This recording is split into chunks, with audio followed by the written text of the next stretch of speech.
ಶಿವಮೊಗ್ಗದ ಶಿರಾಳಕೊಪ್ಪದ ಬಸ್ ನಿಲ್ದಾಣದಲ್ಲಿ ಸ್ಫೋಟ.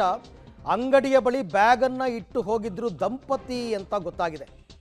ಸ್ವಲ್ಪ ಹೊತ್ತಿನಲ್ಲೇ ಬ್ಯಾಗ್ ಸ್ಫೋಟ ಆಗಿದೆ. ಅವರಿಬ್ಬರು ಕೂಡ ಸಿಕ್ಕಿದ್ದಾರೆ. ಸದ್ಯ ಅಂಗಡಿ ಮಾಲೀಕನ ವಿಚಾರಣೆ ಕೂಡ ನಡೆದಿದೆ. ಯಾರು ಏನು ಎತ್ತ ಅಂತ. ಜೊತೆಗೆ ಅವರಿಬ್ಬರು ಕೂಡ ಸಿಕ್ಕಿದ್ದಾರೆ, ಶಿರಾಳಕೊಪ್ಪ ಪೊಲೀಸ್ ಸ್ಟೇಷನಲ್ಲಿ ಇದ್ದಾರೆ ಅಂತ ಮಾಹಿತಿ ನನಗೆ ಈಗ ನನ್ನ ಕೊಲೀಗ್ ಕೊಟ್ಟಂಥದ್ದು. ಅವರಿಬ್ಬರ ವಿಚಾರಣೆ ಕೂಡ ನಡೀತಾ ಇದೆ.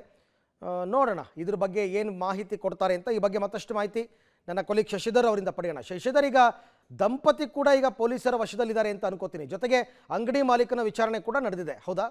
ಅರವಿಂದ್ ಅಂಗಡಿ ಮಾಲೀಕ ಆಂಟೋನಿ ಅಂತ ಇದ್ರು, ಅವರನ್ನು ಕೂಡ ವಿಚಾರಣೆ ಒಳಪಡ್ತಿದ್ದಾರೆ ಪೊಲೀಸರು. ಜೊತೆಗೆ ಅವ್ರಿಗೂ ಕೂಡ ಗಾಯ ಆಗಿದೆ ಅನ್ನೋ ಮಾಹಿತಿಯನ್ನು ಹೇಳಿದ್ದಾರೆ. ಅದು ಅಲ್ಲದೆ ಬ್ಯಾಗ್ ಇಟ್ಟೋದಂತ ದಂಪತಿಗಳನ್ನು ಕೂಡ ಈಗಾಗಲೇ ಶಿರಾಳಕೊಪ್ಪ ಪೊಲೀಸರು ವಿಚಾರಣೆಗೊಳಪಟ್ಟಿದ್ದಾರೆ. ಸ್ಥಳಕ್ಕೆ ಅಂದ್ರೆ ಶಿರಾಳಕೊಪ್ಪಕ್ಕೆ ಈಗಾಗಲೇ SP GK ಮಿಥುನ್ ಕುಮಾರ್ ಕೂಡ ಭೇಟಿ ನೀಡಿದ್ದಾರೆ. ಸ್ಥಳವನ್ನು ಕೂಡ ಪರಿಶೀಲನೆ ಮಾಡ್ತಿದ್ದಾರೆ. ಜೊತೆಗೆ ಅಲ್ಲೂ ಕೂಡ ಅವರು ದಂಪತಿಗಳನ್ನ ವಿಚಾರಣೆ SP ಅವರೇ ಕೂಡ ನೇರವಾಗಿ ವಿಚಾರಣೆ ಮಾಡ್ತಾರೆ ಅನ್ನೋ ಒಂದು ಮಾಹಿತಿ ಕೂಡ ಲಭ್ಯವಾಗಿದೆ. ಮೇಲ್ನೋಟಕ್ಕೆ ಹಂದಿ ಶಿಕಾರಿಗೆ ಅಂದ್ರೆ ಆ ಭಾಗದಲ್ಲಿ ಆಗಾಗ ಶಿಕಾರಿ ಮಾಡ್ತಿರ್ತಾರೆ ಅನ್ನೋ ಒಂದು ಆರೋಪ ಕೂಡ ಕೇಳ್ಬರ್ತದೆ.